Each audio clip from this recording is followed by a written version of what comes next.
Sun Tzu and the Art of War. Chapter 1, Laying Plans.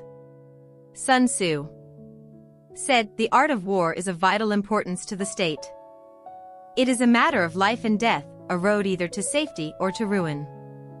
Hence it is a subject of inquiry, which can on no account be neglected. The art of war, then, is governed by 5 constant factors, to be taken into account in one's deliberations, when seeking to determine the conditions obtaining in the field. These are: 1. The moral law. 2. Heaven. 3. Earth. 4. The commander. 5. Method and discipline. The moral law causes the people to be in complete accord with their ruler, so that they will follow him regardless of their lives, undismayed by any danger. Heaven signifies night and day, cold and heat, times and seasons. Earth comprises distances, great and small, danger and security, open ground and narrow passes, the chances of life and death. The commander stands for the virtues of wisdom, sincerity, benevolence, courage, and strictness. By method and discipline are to be understood the marshalling of the army, in its proper subdivisions, the graduations of rank among the officers, the maintenance of roads by which supplies may reach the army, and the control of military expenditure. These 5 heads should be familiar to every general. He who knows them will be victorious. He who knows them not will fail. Therefore, in your deliberations, when seeking to determine the military conditions, let them be made the basis of a comparison. In this wise: 1. Which of the 2 sovereigns is imbued with the moral law? 2. Which of the 2 generals has most ability? 3. With whom lie the advantages derived from heaven and earth? 4. On which side is discipline most rigorously enforced? 5. Which army is stronger? 6. On which side are officers and men more highly trained? 7. In which army is there the greater constancy, both in reward and punishment? By means of these 7 considerations, I can forecast victory or defeat. The general that hearkens to my counsel and acts upon it will conquer. Let such a one be retained in command. The general that hearkens not to my counsel, nor acts upon it, will suffer defeat. Let such a one be dismissed. While heeding the profit of my counsel, avail yourselves also of any helpful circumstances, over and beyond the ordinary rules. Accordingly, as circumstances are favorable, one should modify one's plans. All warfare is based on deception. Hence, when able to attack, we must seem unable. When using our forces, we must seem inactive. When we are near, we must make the enemy believe we are far away. When far away, we must make him believe we are near. Hold out baits to entice the enemy, feign disorder, and crush him. If he is secure at all points, be prepared for him. If he is in superior strength, evade him. If your opponent is of choleric temper, seek to irritate him. Pretend to be weak, that he may grow arrogant. If he is taking his ease, give him no rest. If his forces are united, separate them. Attack him when he is unprepared. Appear where you are not expected. These military devices leading to victory must not be divulged before him. Now the general who wins a battle makes many calculations in his temple, ere the battle is fought. The general who loses a battle makes but few calculations beforehand. Thus do many calculations lead to victory, and few calculations to defeat. How much more no calculation at all? It is by attention to this point that I can foresee who is likely to win or lose. Chapter 2. Waging War. Sun Tzu said, in the operations of war, where there are in the field 1,000 swift chariots, as many heavy chariots and 100,000 mail-clad soldiers, with provisions enough to carry them 1,000 li, the expenditure at home and at the front including entertainment of guests. Small items such as glue and paint, and some spent on chariots and armor, will reach the total of 1,000 ounces of silver per day. Such is the cost of raising an army of 100,000 men. When you engage in actual fighting, if victory is long in coming, then men's weapons will grow dull and their ardor will be damped. If you lay siege to a town, you will exhaust your strength. Again, if the campaign is protracted, the resources of the state will not be equal to the strain. Now, when your weapons are dulled, your ardor damped, your strength exhausted, and your treasure spent, other chieftains will spring up to take advantage of your extremity. Then no man, however wise, will be able to avert the consequences that must ensue. Thus, though we have heard of stupid haste in war, cleverness has never been seen associated with long delays. There is no instance of a country having benefited from prolonged war. It is only one who is thoroughly acquainted with the evils of war. That is, the one who is the most capable of doing so, that can't thoroughly understand the profitable way of carrying it on. A skillful soldier does not raise a second levy, neither are his supply wagons loaded more than twice. Bring war material with you from home, but forage on the enemy. Thus the army will have food enough for its needs. Poverty of the state exchequer causes an army to be maintained by contributions from a distance. Contributing to maintain an army at a distance causes the people to be impoverished. On the other hand, the proximity of an army causes prices to go up, and high prices cause the people's substance to be drained away. When their substance is drained away, the peasantry will be afflicted by heavy exactions. With this loss of substance and exhaustion of strength, the homes of the people will be stripped bare, and 3/10 of their income will be dissipated. While government expenses for broken chariots, worn-out horses, breastplates and helmets, bows and arrows, spears and shields, protective mantles, draft oxen and heavy wagons, will amount to 4/10 of its total revenue. Hence a wise general makes a point of foraging on the enemy. 1 cartload of the enemy's provisions is equivalent to 20 of one's own. And likewise, a single pickle from his provender is equal to 20 from one's own store. Now, in order to kill the enemy, our men must be roused to anger. That there may be advantage from defeating the enemy, they must have their rewards. Therefore, in chariot fighting, when 10 or more chariots have been taken, those should be rewarded who took the first. Our own flag should be substituted for those of the enemy, and the chariots mingled and used in conjunction with our own the captured. Soldiers should be kindly treated and kept. This is called using the conquered foe to augment one's own strength. In war then let your great object be victory, not lengthy campaigns. Thus it may be known that the leader of armies is the arbiter of the people's fate, the man on whom it depends whether the nation shall be in peace or in peril. Chapter 3. Attack by Stratagem. Sun Tzu said, in The Practical Art of War, the best thing of all is to take the enemy's country whole and intact. To shatter and destroy it is not so good. So too, it is better to recapture an army entire than to destroy it.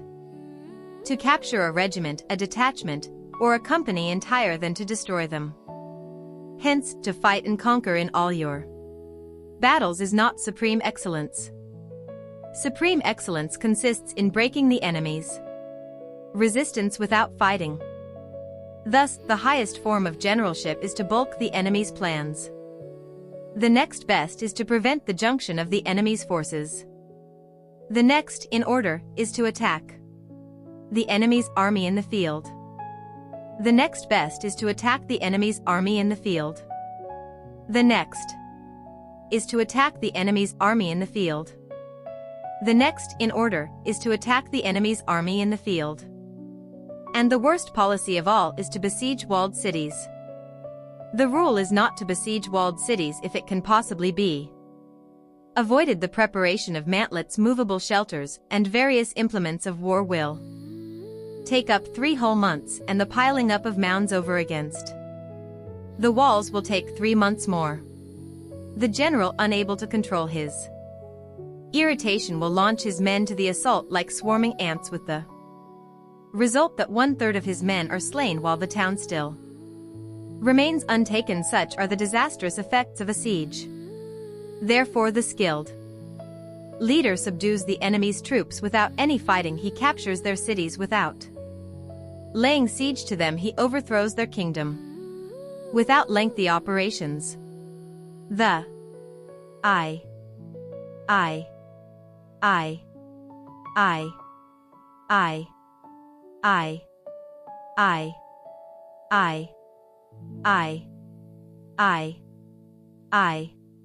battle. If slightly inferior in numbers, we can avoid the enemy.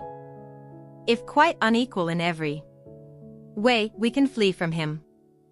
Hence, though an obstinate fight may be made by a small force, in the end it must be captured by the larger force.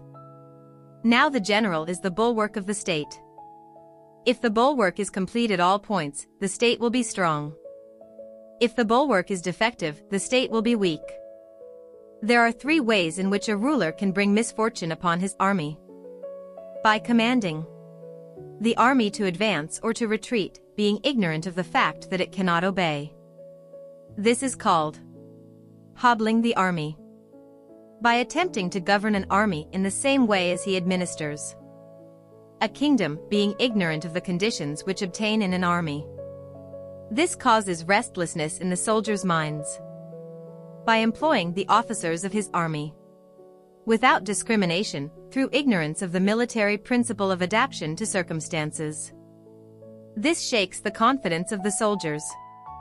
But when the army is restless and distrustful, trouble is sure to come from the other feudal princes. This is simply bringing anarchy into the army and flinging victory away. Thus we begin to attack. Thus we begin to attack. Thus we begin to attack. Thus we begin to attack. May know that there are 5 essentials for victory. 1. He will win who knows when to fight and when not to fight. 2. He will win who knows how to handle both superior and inferior forces. 3. He will win whose army is animated by the same spirit throughout all its ranks. 4. He will win who, prepared himself, waits to take the enemy unprepared. 5. He will win who has military capacity and is not interfered with by the sovereign. Hence the saying, if you know the enemy and know yourself, you need not fear the result of 100 battles. If you know yourself, but not the enemy, for every victory gained you will also suffer a defeat. If you know neither the enemy nor the sovereign, you will not be able to win. If you know neither the enemy nor the sovereign, you will succumb in every battle. Chapter 4. Tactical Dispositions. Sun Tzu said, "The good fighters of old first put themselves beyond the possibility of defeat, and then waited for an opportunity of defeating the enemy. To secure ourselves against defeat lies in our own hands, but the opportunity of defeating the enemy is provided by the enemy himself. Thus the good fighter is able to secure himself against defeat, but cannot make certain of defeating the enemy. Hence the saying, one may know how to conquer without being able to do it." Security against defeat implies defensive tactics. Ability to defeat the enemy means taking the offensive. Standing on the defensive indicates insufficient strength, attacking a superabundance of strength. The general who is skilled in defense hides in the most secret recesses of the earth. He who is skilled in attack flashes forth from the topmost heights of heaven. Thus, on one hand, we have ability to protect ourselves, on the other, a victory that is complete. To see victory only when it is within the ken of the common herd is not the acme of excellence. Neither is it the acme of excellence if you fight and conquer and the whole empire says, "Well done." To lift an autumn hair is no sign of great strength. To see the sun and moon is no sign of sharp sight. To hear the noise of thunder is no sign of a quick ear. What the ancients called a clever fighter is one who not only wins, but excels in winning with ease. Hence his victories bring him neither reputation for wisdom nor credit for courage. He wins his battles by making no mistakes. Making no mistakes is what establishes the certainty of victory, for it means conquering an enemy that is already defeated. Hence the skillful fighter puts himself into a position which makes defeat impossible. He does not miss the moment for defeating the enemy. Thus it is that in war the victorious strategist only seeks battle after the victory has been won, whereas he who is destined to defeat first fights and afterwards looks for victory. The consummate leader cultivates the moral law and strictly adheres to method and discipline. Thus it is in his power to control success. In the victory method we have firstly, measurement, secondly, estimation of quantity, thirdly, calculation, fourthly, balancing of chances, fifthly, victory. Measurement owes its existence to earth, estimation of quantity to measurement, calculation to estimation of quantity, balancing of chances to calculation, and victory to balancing of chances. A victorious army, opposed to a routed one, is as a pound's weight placed in a scale against a single grain. The onrush of a conquering force is like the bursting of pent-up waters into a chasm 1,000 fathoms deep. Chapter 5 Energy. Sun Tzu said, Le contrôle de la L singles force de la large force est le même principe que control of a few men. It is merely a question of dividing up their numbers. Fighting with a large army under your command is no wise different from fighting with a small one. It is merely a question of instituting signs and signals to ensure that your whole host may withstand the brunt of the enemy's attack and remain unshaken. This is effective by maneuvers direct and indirect. Though the impact of your army may be like a grindstone dashed against an egg, this is affected by the science of weak points and strong. In all fighting, the direct method may be used for joining battle, but indirect methods will be needed in order to secure victory. Indirect tactics, efficiently applied, are inexhaustible as heaven and earth, unending as the flow of rivers and streams. Like the sun and moon, they end in a moment of silence. They end, but to begin anew. Like the four seasons, they pass away to return once more. There are not more than 5 musical notes. Yet the combinations of these 5 give rise to more melodies than can ever be heard. There are not more than 5 primary colors, blue, yellow, red, white, black, yet in combination they produce more hues than can ever be seen. There are not more than 5 cardinal tastes, sour, acrid, salt, sweet, bitter, yet combinations of them yield more flavors than can ever be tasted. In battles, there are not more than 2 methods of attack, the direct and the indirect, yet these 2 in combination give rise to an endless series of maneuvers. The direct and the indirect lead onto each other in turn. It is like moving in a circle. You never come to an end. Who can exhaust the possibility? You never come to an end. Who can exhaust the possibility? You never come to an end. Who can exhaust the possibility? You never come to an end. Who can exhaust the possibility? The onset of troops is like the rush of a torrent, which will even roll stones along in its course. The quality of decision is like the well-timed swoop of a falcon, which enables it to strike and destroy its victim. Therefore the good fighter will be terrible in his onset and prompt in his decision. Energy may be likened to the bending of a crossbow, decision to the releasing of a trigger. Amid the turmoil and tumult of battle, there may be seeming disorder, and yet no real disorder at all.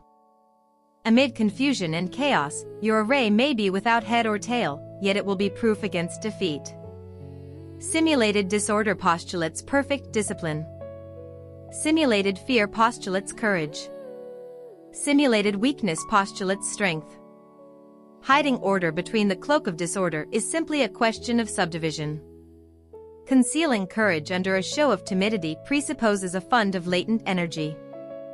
Masking strength with weakness is to be affected by tactical dispositions. Thus, one who is skillful at keeping the enemy on the move maintains deceitful appearances, according to which the enemy will act. He sacrifices something that the enemy may snatch at.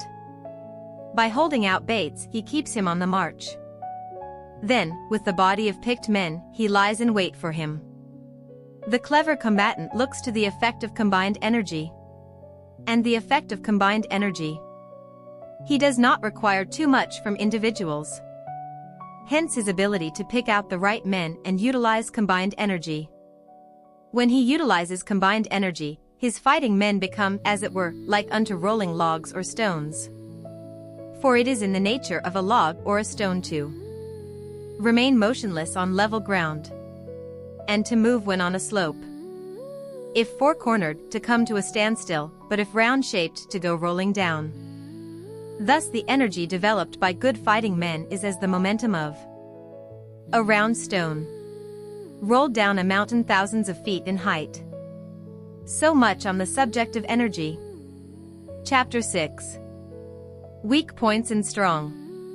Sun Tzu said, "Whoever is first in the field and awaits the coming of the enemy will be fresh for the fight. Whoever is second in the field and has to hasten to battle will arrive first." Therefore the clever combatant imposes his will on the enemy, but does not allow the enemy's will to be imposed on him. By holding out advantages to him, he can cause the enemy to approach of his own accord. Or, by inflicting damage, he can make it impossible for the enemy to draw near. If the enemy is taking his ease, he can harass him. If well supplied with food, he can starve him out. If quietly encamped, he can force him to leave.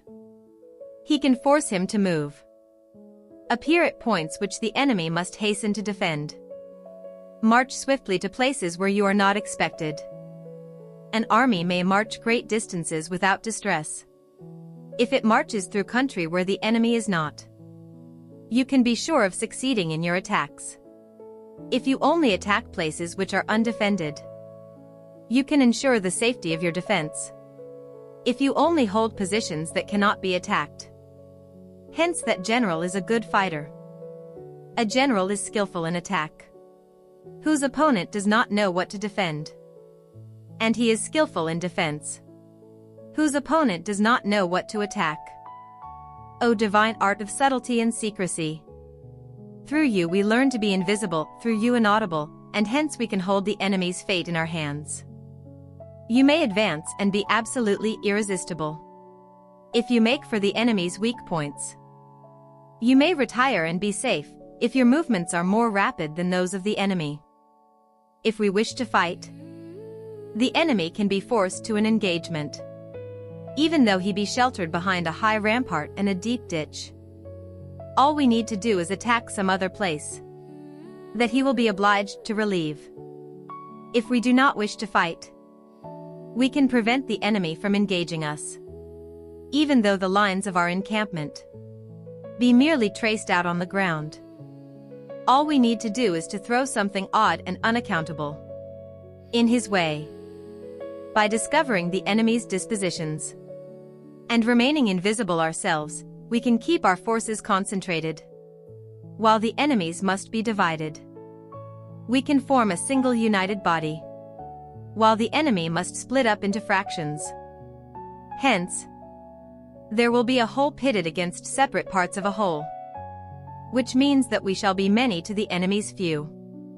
And if we are able thus to attack an inferior force with a superior one, our opponents will be in dire straits. The spot where we intend to fight must not be made known, for then the enemy will have to prepare against a possible attack at several different points. And his forces, being thus distributed in many directions, the numbers we shall have to face at any given point will be proportionately few. For should the enemy strengthen his van, he will weaken his rear. Should he strengthen his rear, he will weaken his van. Should he strengthen his left, he will weaken his right. Should he strengthen his right, he will weaken his left. If he sends reinforcements everywhere, he will everywhere be weak. Numerical weakness comes from having to prepare against possible attacks. Numerical strength from compelling our adversary to make these preparations against us. Knowing the place and the time of the coming battle, we may concentrate from the greatest distances in order to fight. But if neither time nor place be known, then the left wing will be impotent to succor the right. The right equally impotent to succor the left. The van unable to relieve the rear, or the rear to support the van. How much more so? If the furthest portions of the army are anything under 100 li apart, and even the nearest are separated by several li. Though according to my estimate, the soldiers of Wei exceeded our own in number, that shall advantage them nothing in the matter of victory. I say then, that victory can be achieved. Though the enemy of the enemy be stronger in numbers, we may prevent him from fighting. Scheme so as to discover his plans and the likelihood of their success. Arouse him and learn the principle of his activity or inactivity. Force him to reveal himself, so as to find out his vulnerable spots. Carefully compare the opposing army with your own, so that you may know where strength is superabundant, and where it is deficient. In making tactical dispositions, the highest pitch, which you can attain, is to conceal them.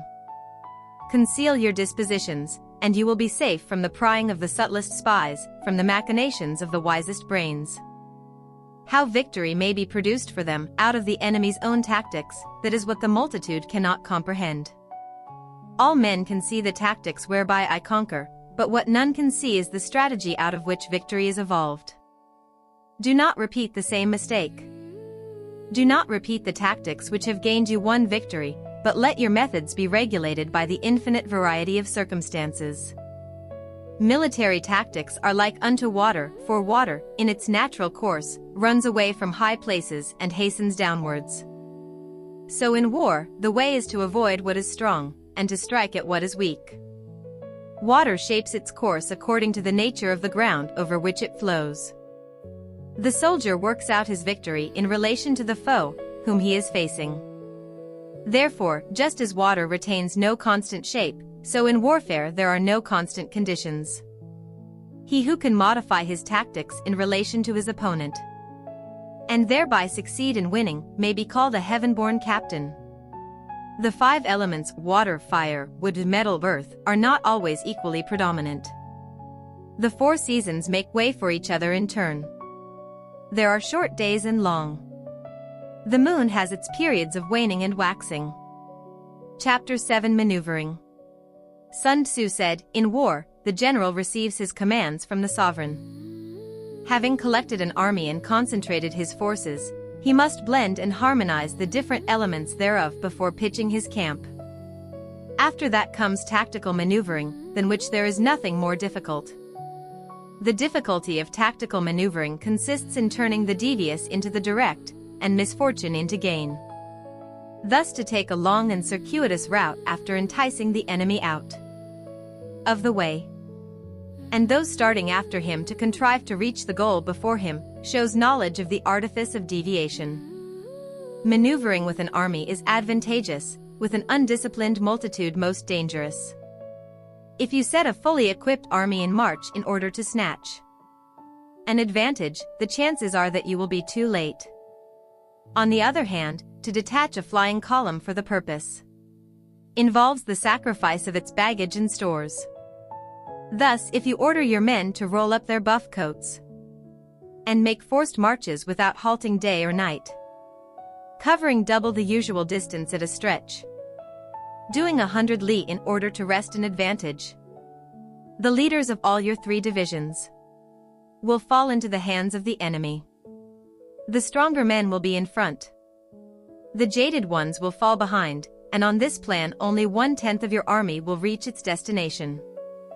If you march 50 li in order to outmaneuver the enemy, you will lose the leader of your first division, and only half your force will reach the goal.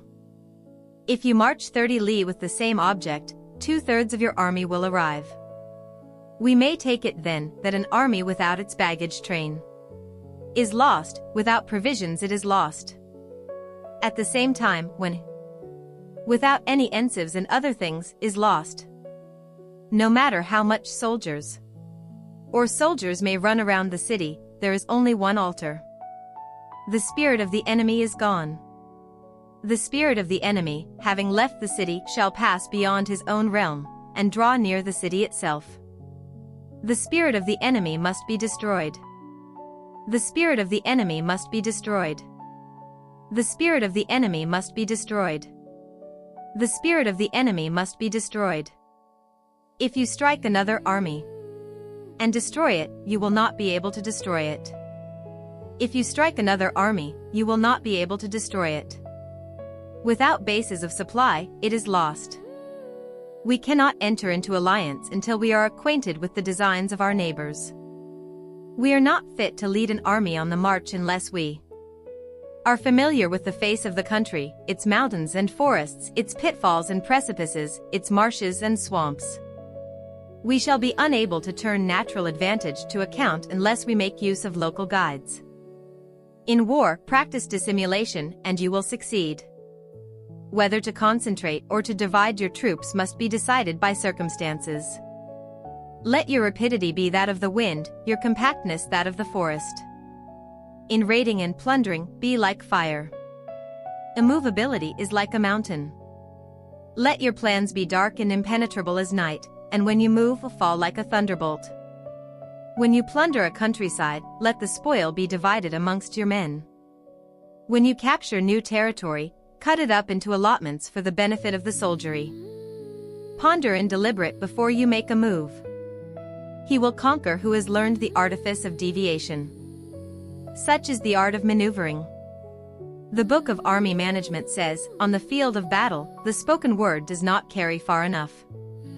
Hence the institution of gongs and drums. Nor can all of you. Nor can ordinary objects be seen clearly enough. Hence the institution of banners and flags. Gongs and drums, banners and flags are means whereby the ears and eyes of the host may be focused on one particular point. The host, thus forming a single united body. It is impossible either for the brave to advance alone or for the cowardly to retreat alone. This is the art of handling large masses of men. In night fighting, then, make much use of signal fires and drums. And in fighting by day, of flags and banners as a means of influencing the ears and eyes of your army. The whole army may be robbed of its spirit. A commander-in-chief may be robbed of his presence of mind. Now, a soldier's spirit is keenest in the morning. By noonday, it has begun to flag, and in the evening, his mind is bent only on returning to camp. Every general, therefore, avoids an army when the spirit is keen, but attacks it when it is sluggish and inclined to return. This is the art of studying moods. Disciplined and calm, to await the appearance of disorder and hubbub amongst the enemy. This is the art of retaining self-possession. To be near the goal while the enemy is still far from it. To wait at ease while the enemy is toiling and struggling. To be well fed while the enemy is famished. This is the art of husbanding one's strength. To refrain from intercepting an enemy whose banners are in perfect order. To refrain from attacking an army drawn up in calm and confident array. This is the art of studying circumstances. It is a military axiom not to advance uphill against the enemy, nor to oppose him when he comes downhill. Do not pursue an enemy who simulates flight. Do not attack soldiers whose temper is keen. Do not swallow bait offered by the enemy. Do not interfere with an army that is returning home. When you surround an army, leave an outlet free. Do not press a desperate foe too hard. Such is the art of warfare. Chapter 8 Variation in Tactics. Sun Tzu said, in war, the general receives his commands from the sovereign, collects his army and concentrates his forces. When in difficult country, do not encamp. In country where high roads intersect, join hands with your allies. Do not linger in dangerously isolated positions. In hemmed-in situations, you must resort to stratagem. In desperate position, you must fight. There are roads which must not be followed, armies which must not be attacked, towns which must be besieged, positions which must not be contested, commands of the sovereign which must not be obeyed. The general who thoroughly understands the advantages that accompany variation of tactics knows how to handle his troops. The general who does not understand these may be well acquainted with the configuration of the country,